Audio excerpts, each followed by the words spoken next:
আজকে যে নাহিদ ইসলামকে এখানে আমরা প্রার্থী করেছি, এই নাহিদ ইসলামরা ইনশাআল্লাহ আগামীতে বাংলাদেশ নামের উড়োজাহাজ যেটা, ওইটার ককপিটে ওদেরকে পাইলট হিসাবে, ক্যাপ্টেন হিসাবে বসাই দিয়েছে, আর আমরা গিয়ে পিছনের সিটে প্যাসেঞ্জার হিসাবে বসব।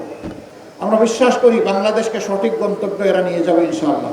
বাংলাদেশের উন্নয়ন কেউ ঠেকাতে পারবে না ইনশাআল্লাহ। ইনসাফের বাংলাদেশের পক্ষে জনগণের রায় আল্লাহর মেহেরবানিতে যদি অর্জিত হয়, তাইলে সেই সরকারে অবশ্যই নাহিদ ইসলামকে আপনারা একজন মন্ত্রী হিসাবে দেখবেন ইনশাআল্লাহ।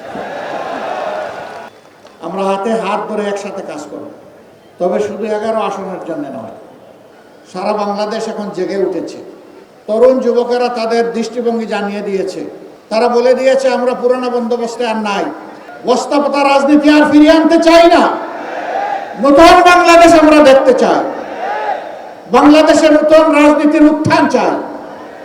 ইতিমধ্যে এই রায় যুব সমাজ দিয়ে দিয়েছে। এখন জনগণের দায়িত্ব, আগামী 12 তারিখ জনগণ ইনশাআল্লাহ সেই রায় দেবে।